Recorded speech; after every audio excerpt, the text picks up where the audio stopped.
প্রিয় দর্শক, দেশ বৈচিত্র্য সংবাদের পক্ষ থেকে আপনাদেরকে স্বাগতম জানাচ্ছি। আমি আপনাদের সঙ্গে তাবিবুর রহমান। আজকে রয়েছি ধানমন্ডি তে। আপনারা দেখতে পাচ্ছেন আমার পিছনেই যে কনসার্টের আয়োজন করা হয়েছে, এই কনসার্টটি বন্যার্তদের পূর্ণবাসের জন্য যে চ্যারিটি কনসার্ট, সেই চ্যারিটি কনসার্ট থেকে আমরা দেখতে পাচ্ছি যে শত শত মানুষের উপস্থিতি। তারা বন্যার্তদের যে পুনর্বাস করার জন্য বা তাদের ঘরবাড়ি করে দেওয়ার জন্য যে তারা এই কনসার্টের আয়োজন করা হয়েছেন। এবং এই যে তরুণ সমাজ এগিয়ে এসেছে, তরুণ সমাজ ভালো কাজের উদ্যোগ নিয়ে এবং কনসার্টের মাধ্যমে বিভিন্ন শিল্পীরা এখানে তাদের গান পরিবেশন করবেন।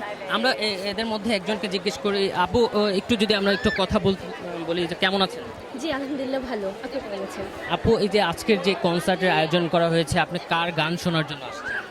সাদি ভাইয়া।